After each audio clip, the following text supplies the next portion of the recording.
बिस्मिल्लाहिर्रहमानिर्रहीम। Hello and welcome to the video.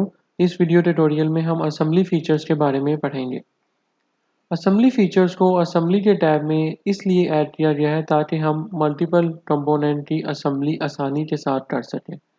For example, आपने इन 3 plates को ज्वाइन करना है using the nut and bolt. अब यहाँ पे एक होल होगा, डेफिनेटली एक होल यहाँ पे भी होगा और डेफिनेटली एक होल इस प्लेट में भी होगा अगर ये थ्रू आउट होल है। देन आपकी यहाँ पे नट एंड बोल्ट इनके साथ ज्वाइन होगा। अब बिकॉज हर एक पार्ट सेपरेट सेपरेट बनता है और देन हम जब उसको असेंबली में इंपोर्ट करके ज्वाइन करेंगे तो उन होल्स का उसी पोजीशन पे होना ज़रूरी है सो डैट कि आप आसानी के साथ उनकी असेंबली कर सकें। But the case is the matter कि सम टाइम डिमेंशंस की वजह से अगर इशू आ जाए या आपको बहुत ज़्यादा मेजरमेंट्स करनी पड़ती हैं, क्योंकि ये तो एक सिंपल सा पार्ट है तो ये तो आसानी के साथ आप कर लेंगे, but for the complex components it would be a much difficult to do that. So that अब हम जैसे यहाँ पे स्टार्ट करेंगे इन फीचर्स को। कुछ फीचर्स को हम इस वीडियो ट्यूटोरियल में कवर करेंगे और कुछ फीचर्स को हम फ्यूचर वीडियो ट्यूटोरियल्स के अंदर कवर करेंगे। सो मैं स्टार्ट करता हूँ सबसे सिंपल स्टूडेंट कार्ड के फीचर के साथ। स्टूडेंट कार्ड के फीचर पे जैसे ही मैंने क्लिक किया ये फीचर मेरे पास जो है अवेलेबल हो गया एडिटिंग मोड में। अब वो मुझे कह रहा है सॉलिडवर्क्स के आप प्लेनर या प्लेन या फिर प्लेनर फेस को सिलेक्ट करें स्केच के लिए, सो डैट ये स्टूडेंट कट का फीचर के लिए आप स्केच जो है वो कर सकें। सो मैं इस सरफेस को सिलेक्ट करता हूँ। स्केच मेरे पास एडिटिंग मोड में ओपन हो गया। स्केच के टैब पे जाएंगे और यहाँ से मैं रेक्टेंगल ले लेता हूँ और जस्ट मैं यहाँ पे एक रेक्टेंगल जो है ऐड कर लेता हूँ लाइक दिस। अब ये रेक्टेंगल जो है यहाँ पे ऐड हो चुकी है और इस स्केच को मैं यहाँ से कंप्लीट करता हूँ और ये देखें अब मेरे पास ये स्टूडेंट कट का फीचर यहाँ पे ऐड हो जाएगा। अब यहाँ पे मल्टीपल ऑप्शन हैं, extrude, blind, through all, both, mid plane. मुझे यहाँ पे थ्रो ऑल करना है तो ये कट जो है इसका थ्रू आउट अप्लाई हो जाएगा। अदर ऑप्शन बिल्कुल एग्जैक्टली सेम है जैसे आपने पार्ट इन्वायरमेंट में फीचर्स के टैब के अंदर हमने कवर की थी। बहरहाल अभी हम इसको सिंपल ही रखते हैं और इसको ओके कर देते हैं और यहाँ पे देखें कट जो है वो अप्लाई हो चुका है। अब यहाँ पे कट अप्लाई हो गया। अब अगर मैं इस पार्ट को ओपन करूँगा तो आप देखें यहाँ पे कोई भी चेंजेस अटर नहीं हुई। रिमेंबर, जब भी आप पार्ट में कोई चेंजेस करते हैं या असेंबली के अंदर कोई चेंजेस करते हैं तो वो आपके पार्ट के अंदर एप्लीकेबल होती हैं। Let's say just to show the difference मैं यहाँ पे स्केच को एडिट करता हूँ और यहाँ पे एक सर्कल बनाता हूँ और इसको थ्रू आउट एक्सट्रूडेड कट कर लेते हैं। मैं इसको यहाँ से एक्सट्रूडेड कट कर लेता हूँ, ओके करूँगा और जैसे ही मैं असेंबली में जाऊँगा देखें ऑटोमेटिकली यहाँ पे ये फीचर जो है वो ऐड हो गया। अब यहाँ पे ये चीज़ कोई ऐड नहीं हुई बिकॉज कि यहाँ पे जब आप डिज़ाइन इंटेंट कर रहे हैं वो आपका असेंबली में भी आएगा, क्योंकि यहाँ पे असेंबली के अंदर आप फीचर्स को यूज़ कर रहे हैं इस वजह से आपको वो पार्ट में शो नहीं हुए। बट इट डजेंट मीन कि वो आप पार्ट में शो नहीं कर सकते, वो आप पार्ट के अंदर भी उनको जो है वो एप्लीकेबल करवा सकते हैं। और इस पर्पज़ के लिए आपको क्या करना पड़ेगा, आप जब इस एक्सट्रूडेड कट के फीचर पे जाते हैं जो आपका यहाँ पे क्रिएट हुआ, ये देखें ये इस पार्ट के इन्वायरमेंट में क्रिएट नहीं हुआ, ये इस असेंबली के इन्वायरमेंट में क्रिएट हुआ। मैं इसको एडिट करूँगा और यहाँ पे देखें मेरे पास डिफरेंट ऑप्शंस अवेलेबल हैं। फीचर स्कोप की यहाँ पे सिलेक्टेड कंपोनेंट के साथ ये अप्लाई है। अगर मैं यहाँ पे propagate feature to part select कर दूंगा देन यही इसको मैं ओके करता हूँ। अब आप देखें यहाँ पे पार्ट में भी वो चेंजेस ऑटोमेटिकली अप्लाई हो रही है। यहाँ पे आप देखें स्टूडेंट कट का फीचर ऐड हो गया है और ये जो सिंबल आपको शो हो रहा है ये रिप्रेजेंट कर रहा है रेफरेंस का, मतलब किसी अदर फाइल में इसके साथ रेफरेंस जो है वो बिल्ड किया गया है। ठीक है। सो इस तरह से आप अपने पार्ट्स के अंदर भी चेंजेस कर सकते हैं, बट अगर आपको इनकेस पार्ट्स में चेंजेस नहीं चाहिए और सिर्फ असेंबली में ही रिक्वायर्ड है सो आप यहाँ पे असेंबली के अंदर ही उसको चेंजेस को अप्लाई कर सकते हैं। अब यहाँ पे अगर ऑटो सेलेक्ट कर देते हैं तो बाय डिफ़ॉल्ट सारे पार्ट्स आप पे सिलेक्ट हो जाएंगे। और लेट्स सपोज मुझे प्लेट 1 नहीं रिक्वायर्ड, इसको क्लियर सिलेक्शन करें और यहाँ पे मैं ये पार्ट और 3 मतलब पहली प्लेट को छोड़ के रिमेनिंग 2 प्लेट्स को अप्लाई करूँगा। स्केच मेरा टॉप पे बना हुआ है, लेकिन ये देखें कट मेरा सिर्फ बॉटम 2 प्लेट्स पे होगा। ठीक है, सो मल्टीपल ऑप्शंस यहाँ पे अवेलेबल हैं। इसी तरह ऑल कंपोनेंट कर देंगे तो फिर तो कंप्लीट कंपोनेंट्स के ऊपर वो हो जाएगा। सिलेक्टेड कंपोनेंट की सूरत में जो आपने कंपोनेंट सिलेक्ट किए होंगे उन सब के ऊपर वो फीचर अप्लाई हो जाएगा। इसी तरह से कंटूर और डायरेक्शन 2 की भी ऑप्शन अवेलेबल हैं और इसके बारे में हम डिटेल के साथ पहले फीचर्स टैब में पढ़ चुके हैं। तो फर्दर मैं इनको यहाँ पे डिस्कस नहीं कर रहा, इसको ओके कर देंगे और ये यहाँ पे देखें पार्ट हमारा कंप्लीट हो गया। सो यहाँ पे तो हमने बिल्कुल एक बेसिक सा स्टूडेंट कार्ड का फीचर जो है उसके बारे में पढ़ा है। अब हम सेकंड फीचर की तरफ यहाँ पे जाते हैं और अब हम सिंपल होल जो है वो इसमें ऐड कर लेते हैं। सिंपल होल के लिए अगेन स्क्रीन सरफेस को मैं सेलेक्ट करता हूँ और यहाँ पे देखें ये होल ऐड हो गया और उसका डाया भी यहाँ पे आ गया। इसका डायामीटर जो है वो हम यहाँ से चेंज कर लेते हैं, यहाँ से इसको चेंज कर लेते हैं। 0.1 इंचज़ है, इसको मैं 0.9 इंचज़ कर देता हूँ। Let's change to 0.5। अब यहाँ पे आपको ब्लाइंड होल चाहिए या थ्रू वॉल चाहिए। लेट्स सपोज कि मुझे ये थ्रू वॉल चाहिए, तो ये थ्रू आउट जो है इसको कट कर देगा। ठीक है, ऑल कंपोनेंट करेंगे तो कंप्लीट कंपोनेंट भी होगा, सिलेक्टेड कंपोनेंट और सिलेक्टेड कंपोनेंट में जो कंपोनेंट आप सिलेक्ट करेंगे उन्हीं कंपोनेंट तक ही होल अप्लाई होगा। लेट्स से कि मैं यहाँ पे इन 2 कंपोनेंट को सिलेक्ट करता हूँ, लेकिन इस प्रोपेगेट फीचर टू पार्ट को फिलहाल मैं चेक नहीं करा क्योंकि मुझे इसको पार्ट इन्वायरमेंट में लेट्स सपोज ऐड नहीं करना। मुझे सिर्फ असेंबली में ही रिक्वायर्ड है ताकि मैं इन 2 प्लेयर्स को ज्वाइन कर सकूँ। ओके कर दूंगा और ये देखें यहाँ पे होल अप्लाई हो चुका है। व्यू करने के लिए इसकी ट्रांसपेरेंसी को चेंज कर लेते हैं। ये देखें 2 पार्ट्स को सिलेक्ट किया था, 2 पार्ट्स तक होल आपका अप्लाई हो गया। ओके, सो इनकी ट्रांसपेरेंसी को अगेन मैं चेंज कर देता हूँ। ओके, सो नेक्स्ट हमारे पास फीचर है जी स्टूडेंट कार्ड और सिंपल होल के बाद होल विजट। होल विजट को भी हमने पहले डिटेल के साथ पार्ट इन्वायरमेंट में कवर कर लिया है। होल विजट एग्जैक्टली आपके पास डिफरेंट टाइप ऑफ होल्स के यहाँ पे पैटर्न अवेलेबल है।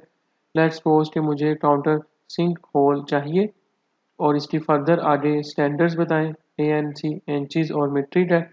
सो मैं इसको इंचज़ कर देता हूँ। यहाँ पे आपने अपना टाइप बतानी है, उसका साइज़ डिफाइन करना है। तो ये सब इंफॉर्मेशन जो है आपने यहाँ पे अप्लाई करनी है और यहाँ पे मुझे इन पार्ट्स को सिलेक्ट करना है और अब मुझे पोजीशन पे जाना है 3D स्केच और ये मेरा स्केच आ गया। ओके करेंगे और ये देखें यहाँ पे आपका होल अप्लाई हो चुका है उस रिक्वायर्ड सिलेक्शन का जो आपने डिफाइन किया था। ठीक है, थ्रू आउट किया था तो ये थ्रू आउट यहाँ पे अप्लाई हो चुका हुआ है। ओके, सो नेक्स्ट मेरे पास यहाँ पे होल सीरीज का भी एक फंक्शन अवेलेबल है, बटन अवेलेबल है, इस पर क्लिक करते हैं जी। अब यहाँ पे आपको इन स्टेप बाय स्टेप इस प्रोसीजर को फॉलो करना है। सबसे पहले तो आप बताएं कि आपने न्यू होल क्रिएट करना है या एग्जिस्टिंग होल को यूज़ करना है। बहरहाल हम यहाँ पे न्यू होल क्रिएट करेंगे। अब मुझे सेकंड पॉइंट पे जाना है। ओके, सो मुझे इस न्यू होल के लिए पहले तो यहाँ पे पॉइंट डिफाइन करना है। सो मैं यहाँ पे इसका ये पॉइंट डिफाइन कर देता हूँ। देन आप नेक्स्ट पॉइंट पे जाएं। अब आप होल स्पेसिफिकेशन बताएं। यहाँ पे डिफरेंट स्पेसिफिकेशन है, मैं यहाँ पे इसको काउंटर बोर होल ही रहने दूंगा। देन आप इसका इंचज़ और मीट्रिक दोनों अवेलेबल है, इसको मीट्रिक कर लेते हैं और हेक्सा बोल्ट NC 18.2.3.5 ये साइज जो टाइप है इस बोल्ट की, इसका ये साइज M5 है, M6 कर लेते हैं। नॉर्मल क्लोज लूज जोन सा भी फिट रिक्वायर्ड है आपको वो सिलेक्ट करें। लेट्स से कि मुझे नॉर्मल फिट ही रिक्वायर्ड है। फर्दर आप हेड प्लेनर्स ऐड कर सकते हैं, नियर साइड काउंटर सिंक और अंडर हेड काउंटर सिंक की प्लेनर्स की जो फर्दर ऑप्शंस अवेलेबल हैं वो भी आप यहाँ पे अप्लीकेबल अप्लाई कर सकते हैं। बहरहाल हम उनको यहाँ पे अप्लाई नहीं कर रहे और यहाँ पे ये कस्टम साइजिंग है इस होल के। नेक्स्ट पॉइंट पे जाएंगे। अब आपने यहाँ पे होल की मिडल स्पेसिफिकेशन बतानी है कि आपको थ्रू आउट होल चाहिए या फिर आपको सिंपल ब्लाइंड जो होल चाहिए। लेट्स से मुझे ब्लाइंड होल चाहिए। देन नेक्स्ट पॉइंट पे जाएं और एंड होल की स्पेसिफिकेशन के लिए अब आपने वो कंपोनेंट जो है वो सिलेक्ट करना है। सो मैं इस कंपोनेंट को सिलेक्ट कर लेता हूँ एंड कंपोनेंट और यहाँ पे इसको ब्लाइंड कर लेते हैं। ये इसका साइज आ जाएगा, इसकी क्लास है, ये एंड होल की स्पेसिफिकेशन बता रहे हैं। और प्रीवियसली जो है हमने यहाँ पे मिडल होल की स्पेसिफिकेशन को डिफाइन किया था। इसको मैं यहाँ से ये कर लेता हूँ, ओके, और आप इसको ओके कर देते हैं। और यहाँ पे देखें ये आपका होल जो है अप्लाई हो चुका है। जिस एंड पॉइंट तक आपने कहा था उस पॉइंट तक वो होल जो है यहाँ पे अटैच हो गया। ओके, सो नेक्स्ट आगे चलते हैं जी। यहाँ पे हमने होल सीरीज को देख लिया, होल विजर्ड को, सिंपल होल और स्टूडियो कट जो है, इन ऑप्शंस को हमने यहाँ पे कवर कर लिया है। ओके, सो नेक्स्ट अगर मुझे यहाँ पे अब इस जो बोल था हमने यहाँ पे अटैच किया है यहाँ पे इनकी स्पेसिफिकेशन के साथ, अगर तो मुझे इसके अंदर फास्टनर्स को ऐड करना है तो मैं स्मार्ट फास्टनर पे जाता हूँ, इसको ओके कर देते हैं। ओके, स्मार्ट, इसको पहले तो एडिंग करना पड़ेगा। सो सॉलिडवर्क्स टूल बॉक्स पर क्लिक करेंगे तो ये एडिंग हो जाएगा। असम्बली पे जाएं, स्मार्ट फास्टनर्स पे जाएं, इसको ओके करें। और यहाँ पे आप, क्योंकि ये होल यहाँ पे जिस साइज का था उस साइज का ऑटोमेटिकली स्मार्ट फास्टनर जो है इसमें अटैच हो गया, ये देखें, ठीक है।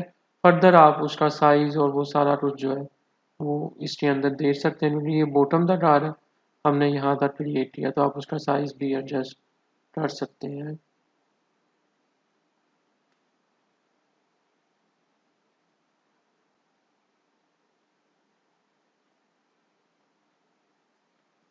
ठीक हो गया। इसकी बस हमने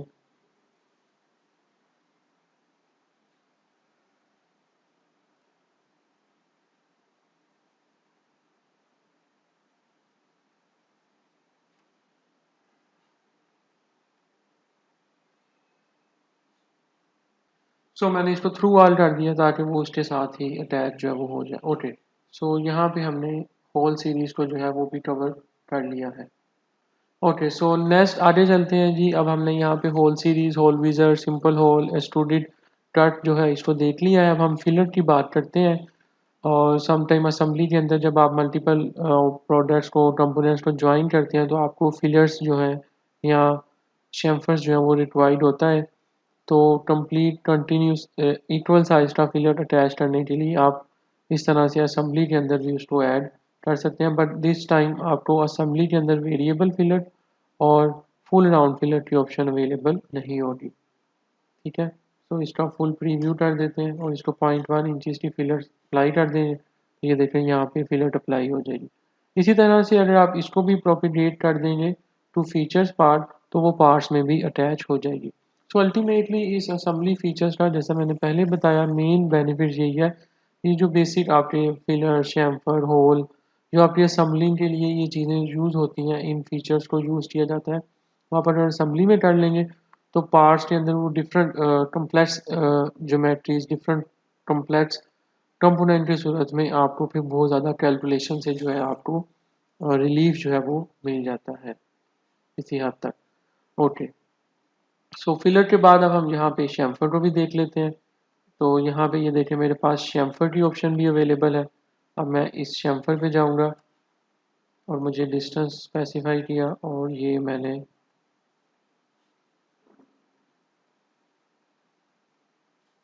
शैम्फर अप्लाई कर दी, फाइंड टू,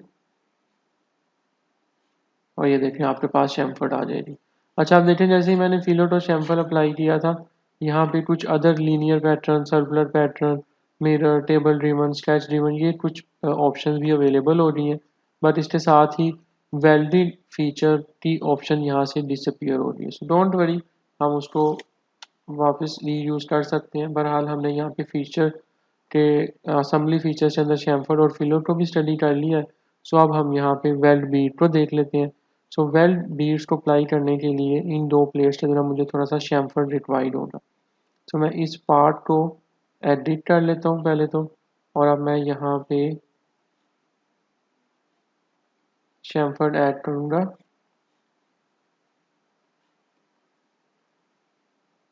ये मैंने अटैच कर दिया और इसको शैम्फर दे देते हैं 0.02। क्योंकि हमने वेल बीट अटैच करनी है तो हमें ज़्यादा शैम्फर जो है वो नहीं रिक्वायर्ड। तो यहाँ पे देखें ये मैंने ना शैम्फर्ड अटैच कर दिया 0.02 का, ओके कर देते हैं और असेंबली इन्वायरमेंट में जाते हैं। अब इस पार्ट को एडिट कर लेते हैं और यहाँ पे भी हम शैम्फर्ड अटैच कर देते हैं 0.02 का कांस्टेंट डिस्टेंस के साथ। तो यहाँ पे अब आप देखें दो शैम्फर्ड है पार्ट के दरमियान, इस वजह से जब आप वेल्डिंग करेंगे तो यहाँ पे उसको सीम जो है वो अप्लीकेबल हो जाएगी आसानी के साथ, वेल्ड बीड्स जो है वो इसके अंदर फिल हो जाएगा। अब आप देखें यहाँ पे वेल्ड बीड्स पे जाएं। अब यहाँ पे अगर तो बाय डिफ़ॉल्ट जो smart weld selection tool selected है, आप ऐसे ड्रैग करेंगे, इस पर क्लिक करें इस पेंसिल पे और अब आप देखें ये ऐसे अटैच करेंगे तो ये वेल्ड बीड जो है इन दो फेसिस के दरमियान यहाँ पे आप देखें अटैच हो गई है। ठीक है, अब सिंपल मैंने कुछ भी नहीं किया, सिंपल इस बटन पे क्लिक किया और ऐसे स्ट्रेच किया और उसने यहाँ पे ऑटोमेटिकली इसको सिलेक्ट कर लिया। अब यहाँ पे कुछ अदर ऑप्शंस भी अवेलेबल हैं, जब आप देखेंगे इसको तो ये देखें फ्रॉम टू लेंथ, मतलब अगर आपने इसको कंप्लीट लेंथ पे नहीं देना तो इस स्टार्टिंग और एंडिंग पॉइंट डिफाइन करना है, ये देखें। और ये सिर्फ इतने ही पर्टिकुलर डिस्टेंस के ऊपर वेल्ड जो है आपका अटैच होगा अगर आप फ्रॉम टू लेंथ सेलेक्ट करते हैं। अगर आप अदर इंटरमिटेंट वेल्ड करते हैं जिसमें गैप और वेल्ड लेंथ है और पिच एंड वेल्ड लेंथ है। अब इस सूरत में आप देखें आपकी वेल्ड लेंथ और गैप की वैल्यूज़ यहाँ पे आ रही हैं। ये वेल्ड लेंथ है, इसको मैं इंक्रीज कर रहा हूँ, ये देखें ये डिक्रीज हो रही है और इनके दरमियान गैप इंक्रीज और डिक्रीज हो रहा है। ठीक है, मिनिमम इसकी ये वैल्यूज है। तो इस तरह से आप पिच को भी कर सकते हैं और गैप भी कर सकते हैं। इसमें क्या है कि आपके वेल्ड इन सीम के दरमियान जो है गैप एग्जिस्ट करेगा। बहरहाल हम इन दोनों ऑप्शंस को अनडिफाइन कर रहे हैं और इसको अभी हम यहाँ से अगर तो ऑल राउंड कर देता हूँ तो ये कंप्लीट फोर साइडेड जो है वेल्ड हो जाएगा।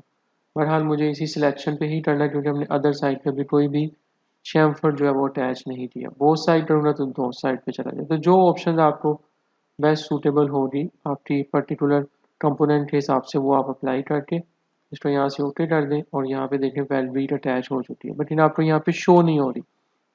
आप व्यू पे जाएं और यहाँ पे आपने इस वेल्ड बीट पे क्लिक करना है तो ये देखें आपको यहाँ पे वेल्ड बीट शो हो रही है। ठीक है, आप मैग्नीफाइंग ग्लास के साथ भी इसको इस तरह से ये देखें देख सकते हैं। जी टी कीबोर्ड से शॉर्टकट की प्रेस करेंगे तो आपको शो हो जाएगी और ये आपके पास वेल्ड की वैल्यू है जो यहाँ पे वेल्ड अटैच किया आपने। चलें इसको थोड़ा सा हम फर्दर एडिट करते हैं। ओके, तो अब आप देखें जैसे ही मैंने वेल्ड अटैच किया यहाँ पे वेल्ड का एक फोल्डर भी क्रिएट हो गया। यहाँ पे वो वेल्ड बीट जो है 6 इंचेस की जो अटैच हुई है ऑटोमेटिकली वो यहाँ पे आ रही है। इसको अब हम यहाँ से एडिट कर लेते हैं और अब हम इसका सेटिंग टाइप जो है वेल्ड पाथ इसको सिलेक्ट कर लेते हैं और वेल्ड पाथ के लिए मैं इस एज को यहाँ से ये एज जो है आपने इस तरह से ये सिलेक्ट कर लिया वेल्ड पाथ के साथ। अब यहाँ पे आप इसका डिफाइन सिंबल पे जाके यहाँ से सिंबल्स भी डिफाइन कर सकते हैं। लेट्स से मैं वी ग्रुप कर लेता हूँ, रोटेट करके अगेन रोटेट करेंगे और ये देखें यहाँ पे ये वेल्ड हो गया। अब इसका साइज़ जो है वो कम है तो आप इसका साइज़ जो है वो इंक्रीज़ भी कर सकते हैं। इसको हम यहाँ से 0.4 कर देते हैं, ये बहुत ज़्यादा हो गया। ठीक है, इसको हम कम करते हैं 0.1।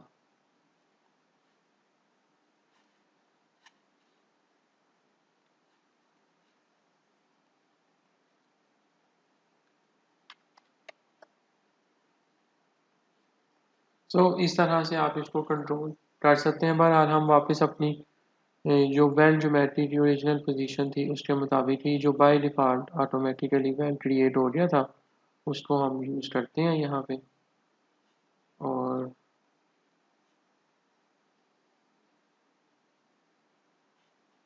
इसको ओके कर देते हैं और ये हमारी वेल्डिंग जो है यहाँ पे कंप्लीट होगी। इस तरह से आप अपने असेंबली के इन्वायरमेंट के अंदर असेंबली फीचर्स को यूज़ करते हुए like hole series, hole wizard, simple hole, extruded cut, filler, chamfer, weld bead, इन सब को अपनी असेंबली के इन्वायरमेंट में ऐड कर सकते हैं। और इवन दो जो फीचर आप असेंबली में ऐड करेंगे, आप उनको प्रोपिगेट भी कर सकते हैं पार्ट इन्वायरमेंट में, सो डैट कि आपके पार्ट और असेंबली के अंदर पार्ट्स के साथ साथ रिलेशनशिप भी डेवलप रहेगा और आपकी असेंबली भी आसानी के साथ हो जाएगी।